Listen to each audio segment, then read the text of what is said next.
Am I in bed? Yeah. Okay, cool. I know you like beds. Yeah, I do. If I'm not on the TV, I'm in bed. True story.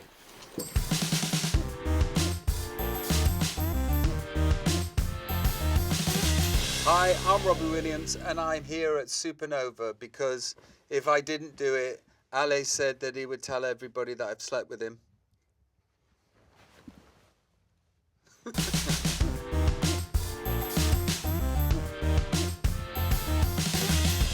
Benvenuti a tutti, nuovo episodio di Supernova, episodio natalizio, quindi buon Natale a tutti. Iscrivetevi al canale, oggi puntata speciale, un regalo che facciamo per tutti voi perché sono qui a passare queste festività di Natale con il più grande entertainer vivente al mondo, Mr. Robbie Williams. Sì. O no? Vero? Yeah. Merry Christmas.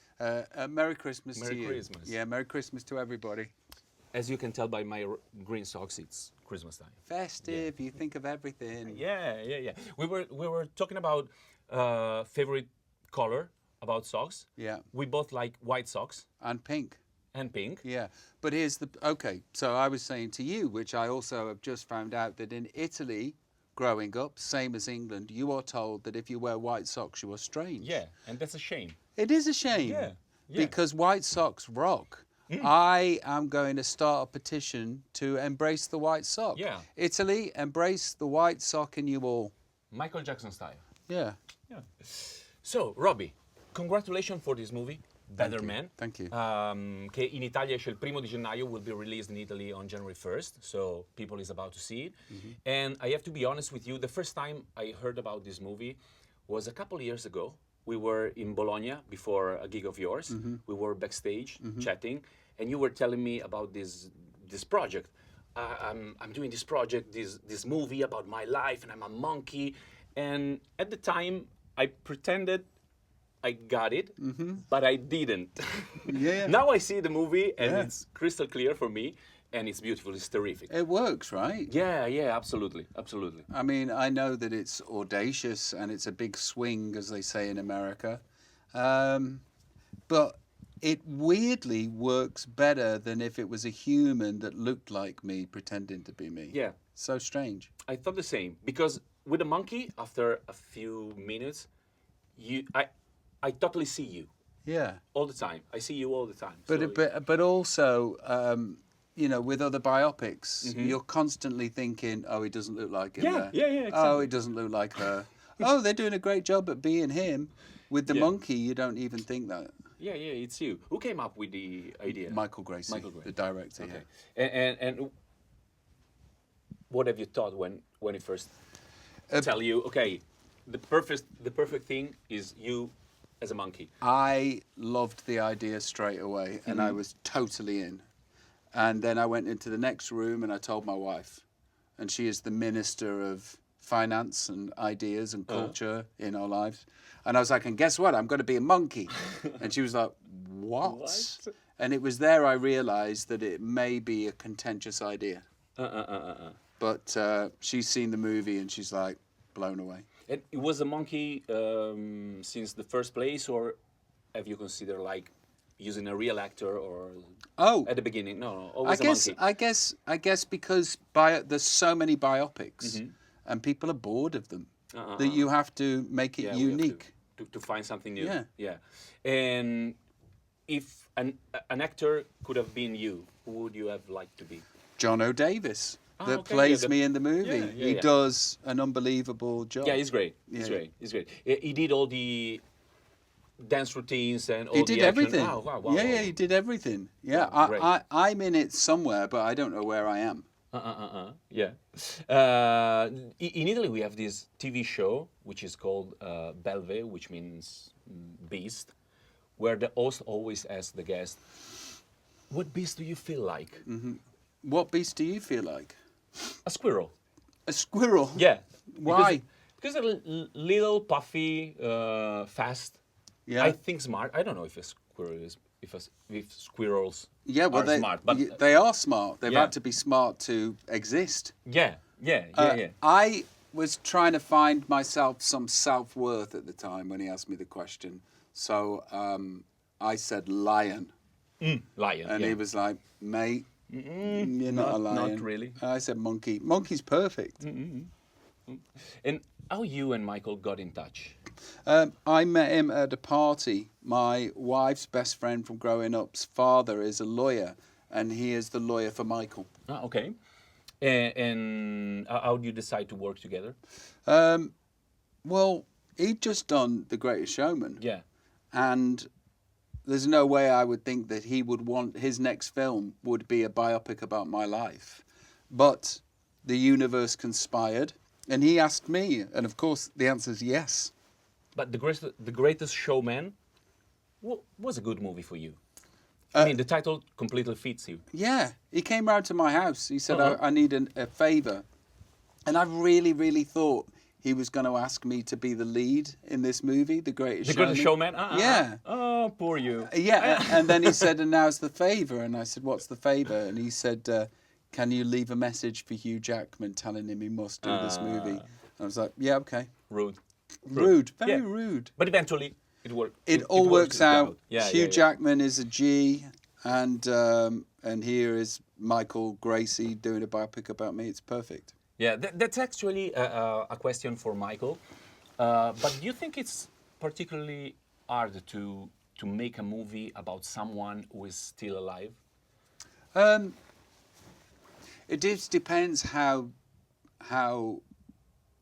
much of your life you want to give, how authentic you want to be, how warts and all you are willing to be. Because, like I've said before, biopics as a medium are kind of a little bit tedious now.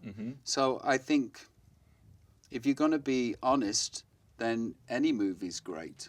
Yeah. If you're not going to be totally honest, it's a bit boring. You shared a lot about I did. yourself. Yeah. Any regrets? No. No. No, I'm compelled to overshare, and I only know that it's unusual because people in interviews tell me it's unusual. Have your kids seen the movie, or are they allowed to see the movie yet? Well, they're not allowed to, but Teddy's seen it. She was naughty because she really wants to be famous. She wants to. She wants to, or oh she doesn't? yeah, she's desperate. Okay. And she's got it. She's a singer and she writes songs and I always say, fame isn't what you think it is. And she's like, sure, Daddy, sure.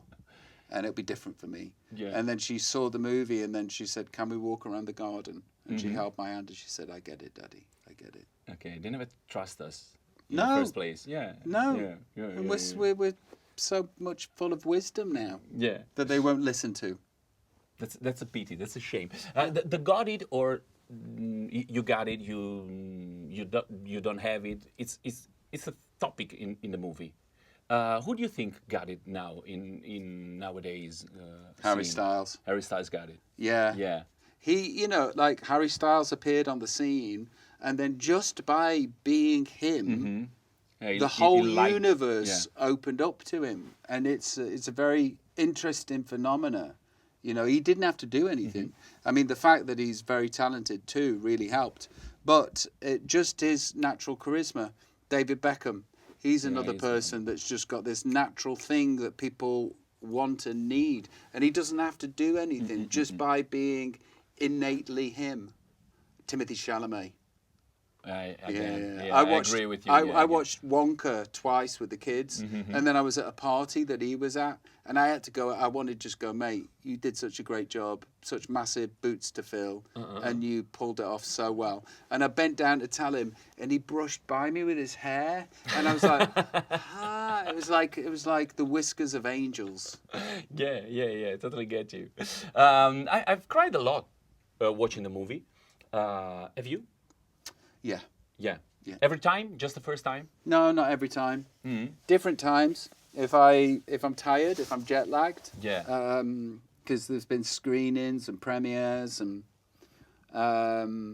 But I cried so much in Canada at a premiere that I couldn't answer the questions after the film, and I just thought to myself, I can't be crying guy at every. So now I ready myself for it because you can only really cry once before people think that you're doing it for effect. Yeah. So now you also know what's coming on and I prepare just, yourself. Yeah. Yeah, the granny part killed me. Yeah. Grannies are the best. But it's also funny. I mean, I cried a lot, but Yeah. it's also a funny movie. Well, life is. Yeah, Life is as life absurd is, and yes. surreal and strange and peculiar and funny and sad and traumatic. It's everything. And you are too. I mean, I always look at you as someone who can find the funny part in almost everything. Also in the most bitter part of life. Oh, the darkest parts. Yeah. I think maybe that's the reason I'm still on the planet, because, I found the humor in places that maybe I shouldn't find humor. Yeah, that's you. In movies, I bet when you tell a story, you have to exaggerate some aspect of it. And that, for me, was the funniest movie the funniest scene in the movie. Can you tell me which one really happened? I mean, I love the watermelon story. That happened. Is it a spoiler if you tell something about the watermelon story, or we can say something about it? Well, not the second bit. I can say the first bit. Okay, yeah. So when the boys threw me out the band, there was a table and it had, fruit on it. And they said, we'd like to try this as a 4-piece. We'd like to go on tour as a 4-piece. And you didn't even blink. You were like, okay. No, and I walked up to the watermelon and I said, well, can I keep this? And they were like, yeah. And I took the watermelon. Why did you do that? Because it was on hindsight, have you ever thought about it? The thing that we were saying before, you've got to find the comedy in even the darkest bits. It's a way to diffuse potentially traumatic moments. And the second part actually happened No, again. Okay, that didn't. But let's not spoil it. Yeah. No. Let's not spoil it. But it could do. It could do next year. That would have been a great ending. Next year. To You apologise to Gary Barlow. Yeah. You should do that. Do you really lick every chip before you eat it? No. Okay. Not every chip. But I have been reasonably I have been known amount to lick a chip. The thing with the daughter of the record label's manager, who thought you really happened. So. Tell you what you can tell. No. I'll tell you. Half of that story happened. The beginning bit of the story. She didn't. Okay. That happened. Okay. At some point before the Knapworth concert, your dad came to your house and you were wearing a suit whose I don't know. Melting fat. I'll explain. It's called a vacunaut suit. Yeah, what is that? And did you really wear it? I did have a vacunaut suit. And I'm always looking for loopholes to make life easier because I'm lazy. And this suit, all you had to do was get on a treadmill for 45 minutes. Yeah. And supposedly it would attack the fat in your stomach. And I doubt it worked. Yeah. But it made that noise and it looked that ridiculous. Like an astronaut or something. Yeah. And the movie made me laugh, made me cry, made me a bit nostalgic about that era. You ruled the 90s and the early 2000. How do you think the world has changed, the entertainment world or the world in general? And do you miss that time too? I just think that, the way that the world has changed has been the equivalent of the invention of the car and the equivalent of the invention of the aeroplane. With technology, this is a totally different landscape. We have totally different problems now and totally different opportunities. I think, obviously, we're going to look back with the past with rose-tinted spectacles, as we say in England. What are they? They make everything look better. Okay. Yeah. I don't know, man. So much has changed. And it's the Wild West right now. We really are... We're on the precipice of destruction or we're on the precipice of salvation. Okay. We get to decide. Yeah. Now you can do almost everything, so it's up to us. Yeah. Like, yeah, something like that. Yeah. Okay. Okay. Cool. Yeah, I miss that time a lot, and there's a lot of that, of course, in the movie. Beside your close relatives, there are other characters that stood up. Take that, of course, Liam Gallagher and Nicole Appleton, which emerged like a wonderful human being. Have they seen the movie? Did you have to make them see the movie before it came out? Nikki Appleton has seen it, Uh-huh. and you know, she is a wonderful human being, and I care for her a lot because I was a shit boyfriend and a shit person at the time, and I feel great shame for that. But I learned an awful lot about who I didn't want to be because of Nick. She was one of life's great teachers for me, and she was nothing but loving and kind. She was taken through it step by step and graciously agreed to allow everything to be seen. With Liam Gallagher, he hasn't seen it yet. No. Do you think he will? I doubt it. I doubt Never it. know. Maybe he'll see it by mistake when it's streaming on the TV in years to come. Okay. You never know. He doesn't pay the ticket to go to Well, yeah. to the theater. Yeah. Well, I always wanted to ask you this. One time you challenged him in a boxing match. Yeah. Were you for real? Yeah. You would have done that? Absolutely. Ah. Yeah, So absolutely. he backed out? Yes. Yeah. Yeah, let's yeah. say. But I think, you know, with the YouTube boxing and the Jake Pauls, I think I was ahead of the game. Yeah. I would have. I wanted to have an amazing reason to be in the best shape of my life, and also I think, don't you want to see if you Punch can, somebody? just get in the ring and see if you can do it. Yeah. I never done it. No, me anything like that. neither. But like I would have done it. I asked twice, Oh, okay. not so long ago. And he refused it. Again, yeah. Yeah, again. Yeah. But he's got a bad hip, so I get it. Okay, that's the thing. Yeah. And I love him. I think he's sensational. Yeah. Where we are now, this scene reminds me of the Netflix docu, and it was beautiful, and it made me think about what I think about you, because every time I see you on stage, I've seen you many times. I always look at you as a performer, but also I look at your face when you're doing your thing. The crazy eyes you do and stuff like that, and I always thought, oh, how cool is he? He's totally in control of the situation, and he challenges the audience and stuff like that. Now I know that you were scared of dying. Almost. Oh yeah. Absolutely terrified. Yeah. How could you have done that for so many years? I don't know, man. I don't know. That's my special talent. That bit. Yeah. Because to pretend you're cool when you're. Just to pretend that everything is okay and I'm having a wonderful time and I'm completely in charge. But it's mainly bullshit. But you Except now, I'm more at home inside here. Yeah, you're in a good place. Oh, now. I'm in the best place. Yeah. But like, it's amazing because I come off stage an awful lot of time, and Ida, my wife, is like, "You had a good time, right?" And I'd be Okay, like, she "Oh, I can had a she can struggle." tell. She can't tell. She cannot. She can't tell. Yeah, I should work for the American government. Yeah, almost a spy. Yeah. FBI, CIA. Available. Yeah. Available. Yes. I've always. I've also seen the BBC docu on boy bands forever. I think it was the title, and it made me think about you. In a way, what happened to Liam Payne, but also Nick Carter, Aaron Carter, Britney Spears, Justin Bieber. It seems like it's almost impossible to go through that level of fame at a young age and being able to get out of it without any damage. Yeah. Yeah.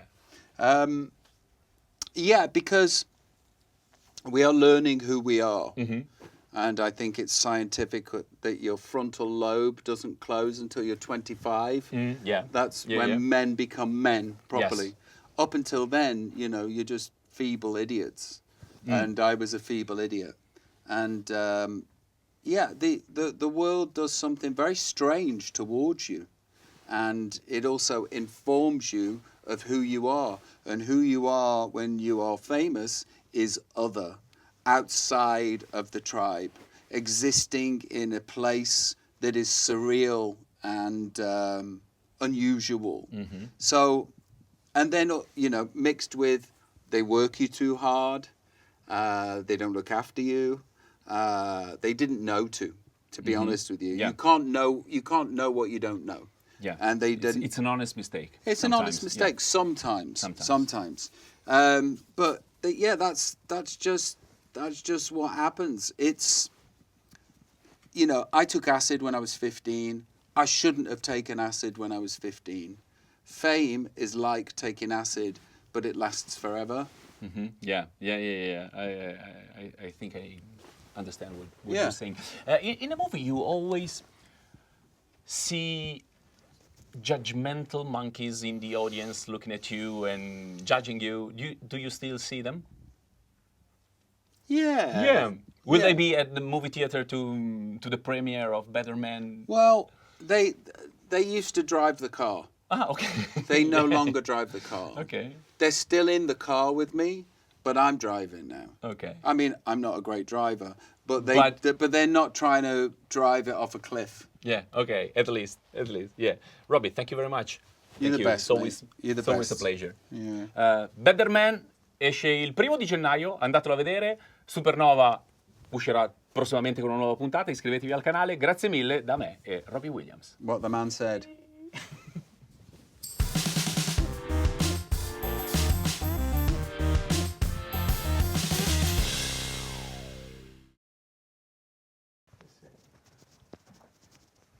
I had a pizza in Napoli.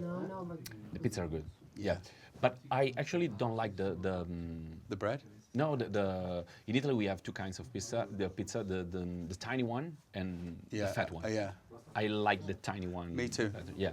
Me too. It was a tiny one. But I made a mistake because I asked for seafood pizza, right? And what they put on it? Well, Yeah, I just wanted tuna, basically. okay, yeah. And they put mussels Yeah. in the shells. Shrimps, Squid. yeah. Yeah. I asked for the wrong thing. Yeah. Well, how do you like your pizza? Tuna and onion. Me too. Yeah. Yay! Tuna and onion. That's my favorite. But I like it with a bit of balsamic. Vinegar. Yeah. Yeah, I should try that. I put it with a bit of balsamic. I will try that. Do you have a sauce with your pizza or not? No, sometimes I don't even have the mozzarella in it. Right. Yeah, but no. What, just the tomato? Yeah, tomato, tuna, and onion. Why don't you have the cheese? I shit myself if I eat too much. Fair enough. That's a fair good reason Yeah, it's not a very to have good mozzarella. reason. Yeah.